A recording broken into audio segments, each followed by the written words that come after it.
see? Yeah, but I'm not going to be able Okay. to. So off camera is my mom. Hi. um, so if you hear anyone talking or commentating, or you see me doing this, it's because I'm talking to the lovely lady who gave birth to me. Um, so we gone through all the spooky Reddit horror stories, and well, it's mostly about real life stuff. So let's go ahead and dive into the good supernatural cool stuff here, which is my book. I'm dying. So this is called Danza della Morte. It's a continuation of the Reaper of Souls. Uh, there we go. Actually, hold on. I'm going to move my windows around for a sec. So, I've been dying to have this recited in front of her. This is why we're doing this again. And she wasn't able to come to Saturday's stream, and like 2 parts of the stream was muted because I had some music going on, because I was showcasing the music that inspired Serafina. So, Danza della Morte is a story that continues with the Reaper of Souls.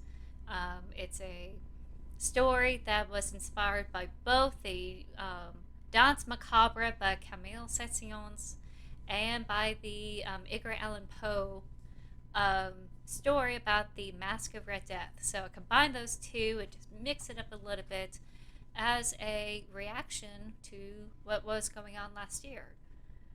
So without further ado, Danse della Morte, Act 1. A cackle in the night, as swift as a flight, on high out of mortal sight. Eureka! I got it! It was pestilence, master of science, her main residence, disease emergence. Oh, what is your latest concoction? The Reaper gave his speculations. Another dastardly addiction? Or perhaps a sadistic affliction?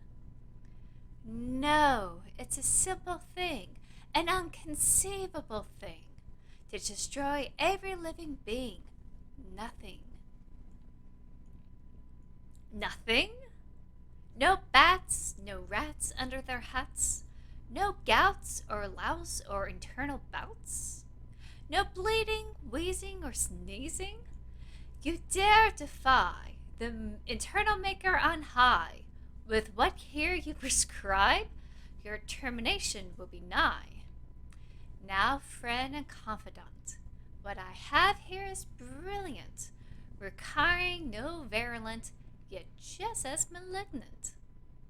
Fear the unknown, based on lies full blown, out of lips of every crone, a disease profound. Hysteria, mass hysteria. Oops, sorry, people. I did a click. Here we go. Hysteria, mass hysteria, becoming locus upon the provincial area. A famine created by their delirium, a pestilence born of thought, idea. The Reaper's enthusiasm waned. I fear your plan is all in vain. No human on earth shall be slain by the numbers you here claim. Is that so, Reaper of Souls? Waving her stethoscope, a map appeared and unfold, beholding a Sicilian cove. I bet you a quince, from pauper to prince, shall die this province 2 moons hence. Then I raise you too, for those who made it through, from no influence from me or you. Then they signed the pact they drew. And that's Act 1. So what do you think so far? Very good. Very good. She said very good. And, okay, we're going to go on. I see no other comments. You're more than welcome to comment if you want. If you want to just chill and hang out, that's totally okay with me. But I'm here in case you need to say something. So we're just going to jump into Act 2. Just a little bit. Mmm. Coffee. Do you need anything? No. Okay. Act 2. In the heart of the Mediterranean Sea, upon a solitary island of Sicily, the forgotten child of Italy, a thought was born and mewed. Wild eyes with steely knives slaughter for porcine sties to save their putrid lives, pandemonium.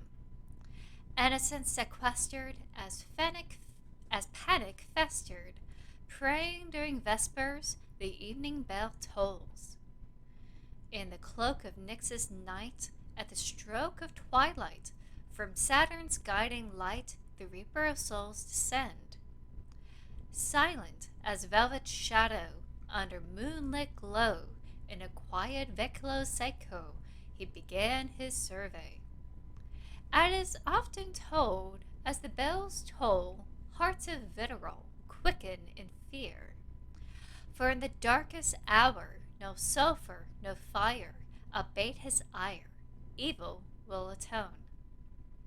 Sleeping souls shuddered, fading flames fluttered, cormoring crows cowered, as the Reaper passed them over. Carpe diem!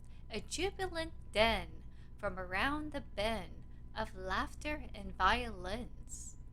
Hearing upon the clatter, he slithers as an adder inside a villa, a great gather of fanciful robes and gowns. It was a masquerade, jewels and feathers on display, everyone dancing a gay charlatan's charade. He mused of this levity. What an unusual causality produced by humanity! I must mingle to investigate. Donning on a mask and commandeering a flask, he took up the task and entered this soiree. So, what do you think? Yeah. I like that. We got kudos from Mom. It flows. Oh, it flows. It flows. Okay, that's good. I like that. Cool. Act 3. Champagne bottles pop, arias warble from rooftops, and taffeta skirts swirl from the orchestral swell. Glitz and glamour fill every parlor, but there is one convention that grabbed his attention. Through the smoky haze, a gaggle of ladies in a daze encircled a lone man standing on an ottoman. All incognizant of the Reaper's presence, so enraptured by the man of the hour. And therefore I would never ride a donkey in Dover. Drink spilled from their guffaw, followed by applause. Now give me respite to relish life's delight. Go feast, drink, fart on death's little lark. I did deviate there. I'm so sorry. I tend to do that. Alfonso, Alfonso, they cried. Don't go. Alas, off his cape he doff, as he leaped and dashed off, gallivanting through the gallery until basking on the balcony, sipping his Pinot Noir and fuming on his cigar. That was quite a boast, the Reaper said to the host, emerging from Shadow's cloak, to say this is a hoax. Oh, do you want to have her in? Sure. Let's go ahead and bring her in. Hi. It's Blondie, everyone. Come here. Yay! Do you want to say hi? Hold on, everyone. We had to bring the kitty to say hi. Here she is. Okay. She's not allowed on this. Oh, she's not allowed. Okay. Okay. She's purring. Oh, yeah. Center of attention. Okay, so we're at Alfonso.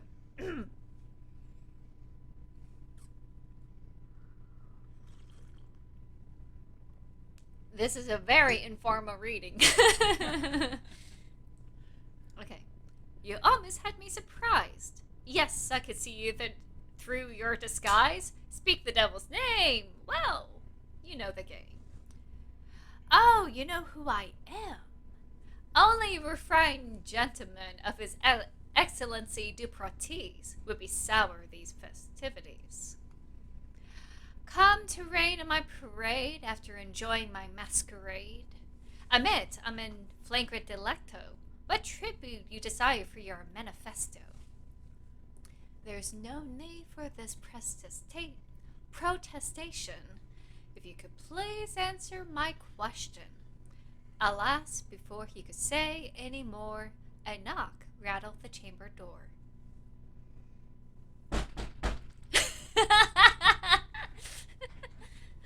Gasp! Who is it?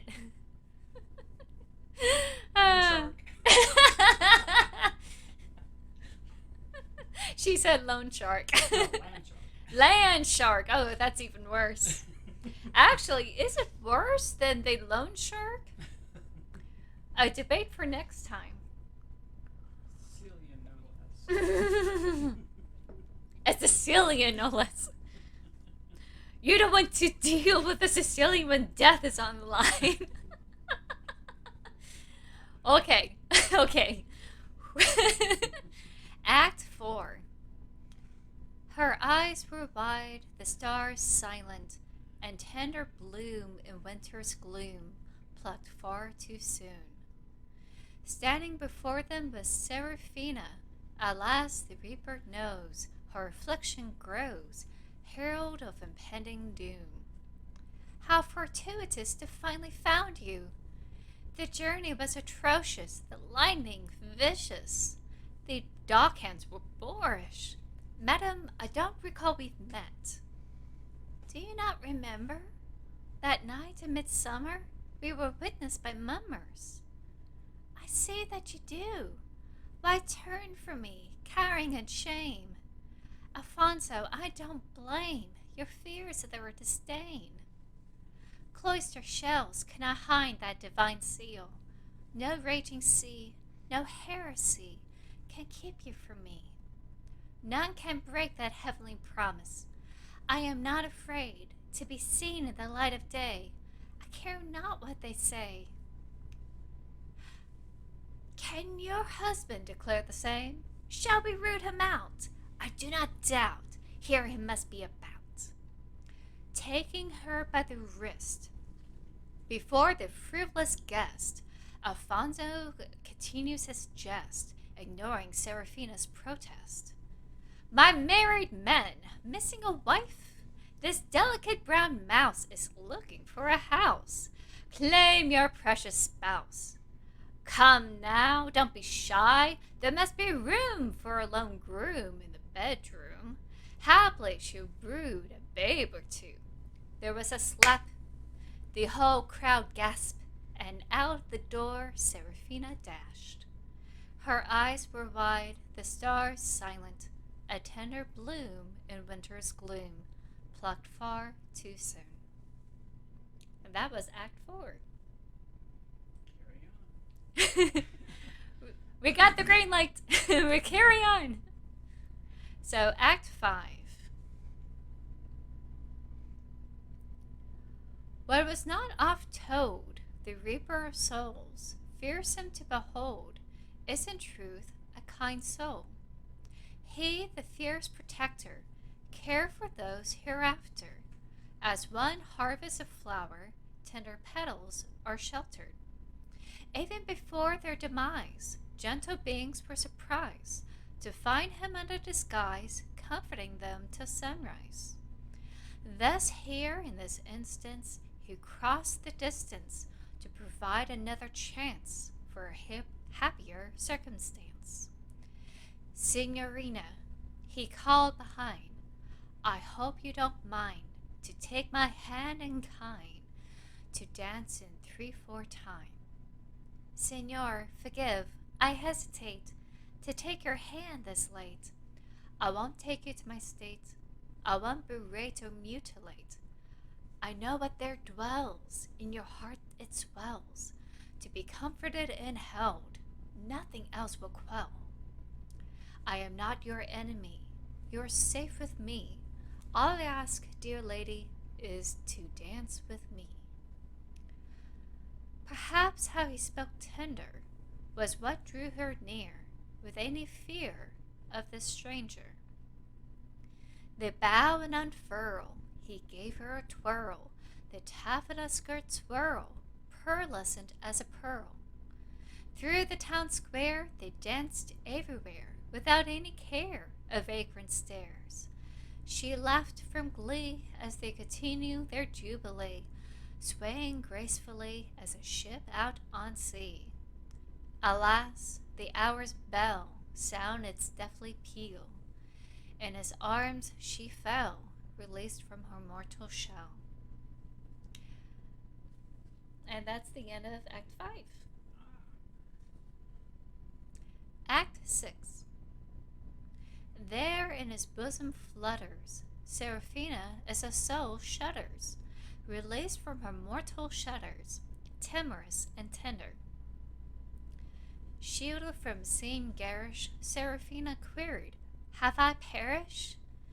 Must I be buried by my parish, overlooking the sea from a terrace? I'm afraid so.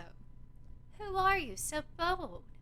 I am the Reaper of Souls, at your service. Lo, he bowed graciously. She returned the gesture hesitantly. This must be a mistake, surely. I'm too young to expire. My burgeoning flower, 'tis fate to have you depart on this date, onward to the golden gate to greet others in kind. How can you be so cruel? She drape as would a tool drop onto a forgotten stool, full of gloom. This is not the first time to explain the sublime from malignant to benign, though he gave a great sigh. Please don't be dour. Here, with my power, I'll show what ended your hour. Then we could go home? Once agreed, it is then revealed the affliction that which steal their imaginary real, a viral strain. To the Reaper's surprise, what brought her demise was newly devised. Pestilence interfered. Their pact now broken, a new task within awoken. Without a word spoken, the Reaper heads to the ghetto.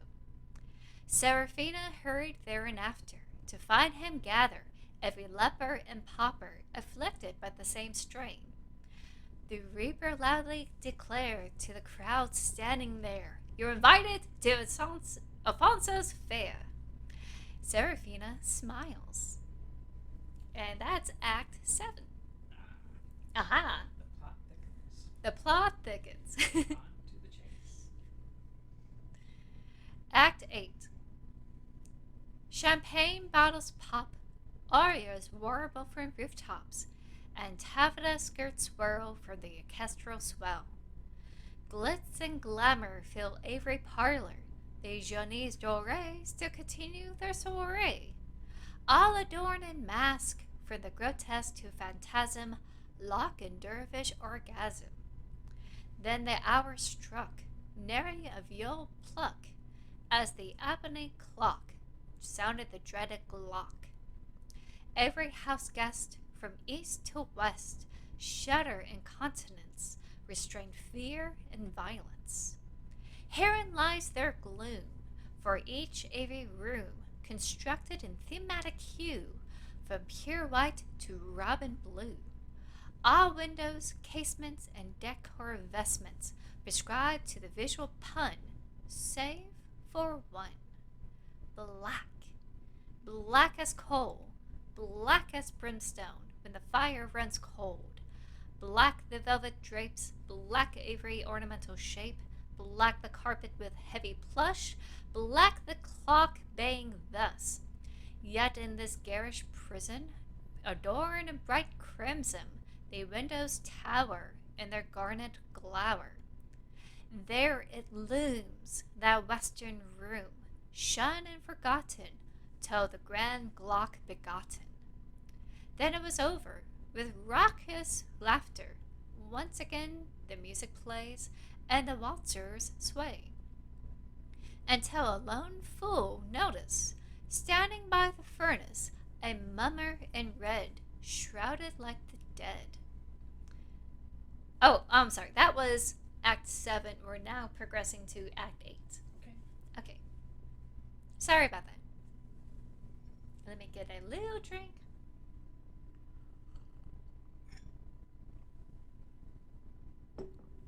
Okie dokie. Act 8. The fool turned and fled, the only one that made it through, for the events that will ensue, from the card fate's hand drew. For the Reaper of Souls hath thrown open the door, allowing in the neglected poor to mingle on the chromatic floor. Now the stage is set, the Reaper assumes his role. Among them he stroll, abominable red death behold. One by one the revelers notice, as ripples meld into a wave, they found him depraved, to dress of those of the grave.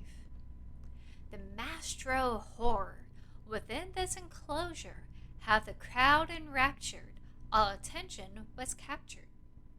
Even the grand host took notice.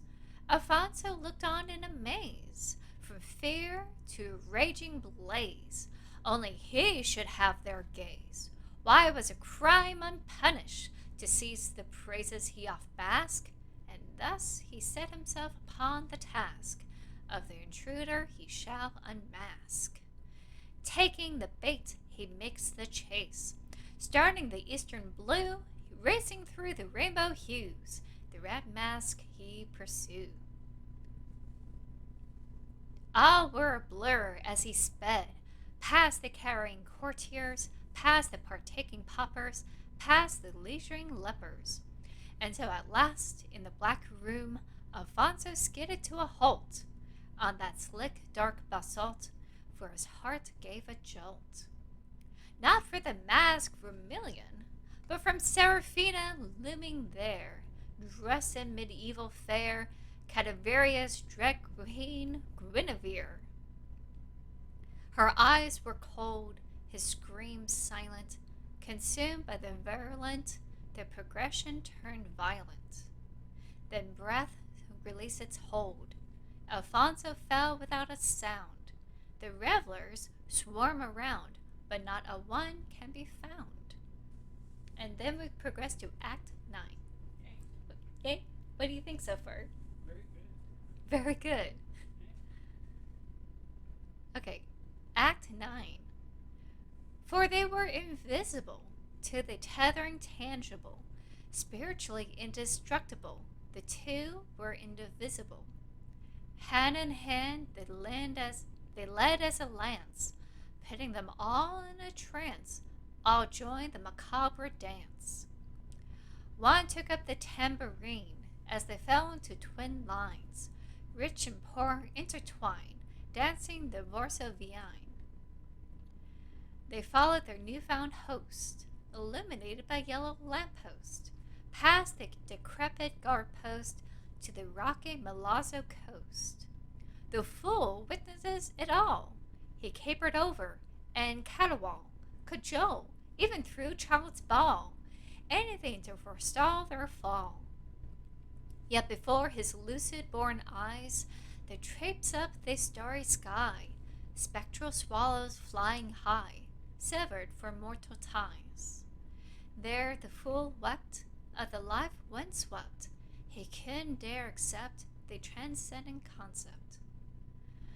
The whole ghostly procession continued their merry ascension, crossing the celestial partition into the divine interdimension. There the Reaper contemplate, at the pearlescent gate, how to fully consummate their jovial masquerade. Meanwhile, Pestilence hums in solitary in a pristine laboratory, working on her latest discovery of the next malignant malady.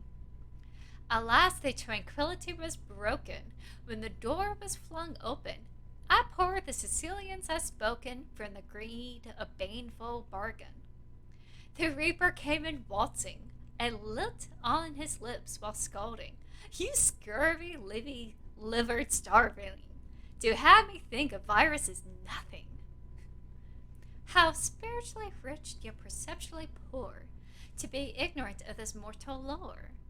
Quick passions are a door, while compassion is a bore." And that's the end. Yay. The end.